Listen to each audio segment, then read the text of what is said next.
Sisipu district sunga kamu nanga mel hoinu kamu nyapat katin kalungana jeng zinta ni zatsa di o na zatsa pongi nako ma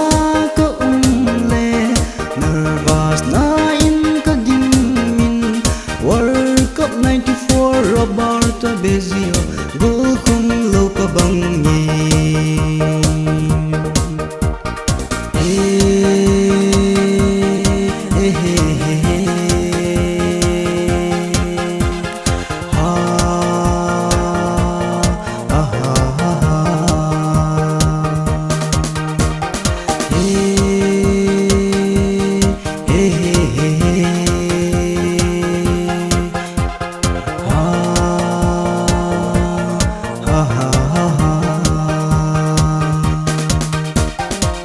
lên cô cùng lên la iti chân pi trao dâng lệ balung sina vang achal thei ji pui o ling bo nei sung lel hi in na la so pungi na ko ma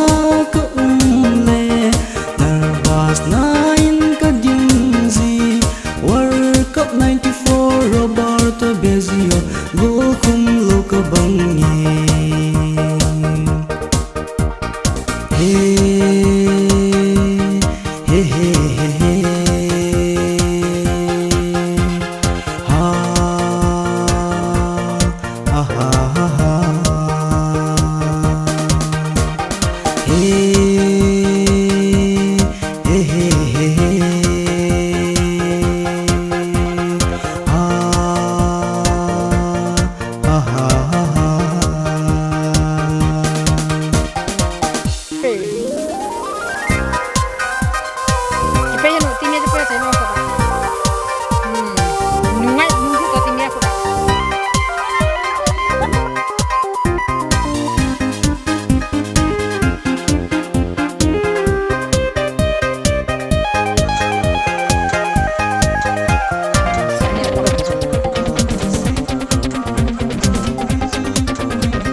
Sipul district sunga kamu nanga mel hoinu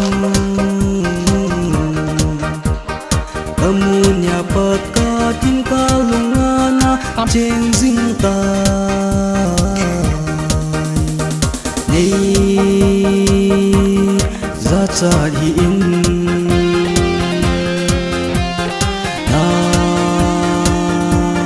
zatsa pungi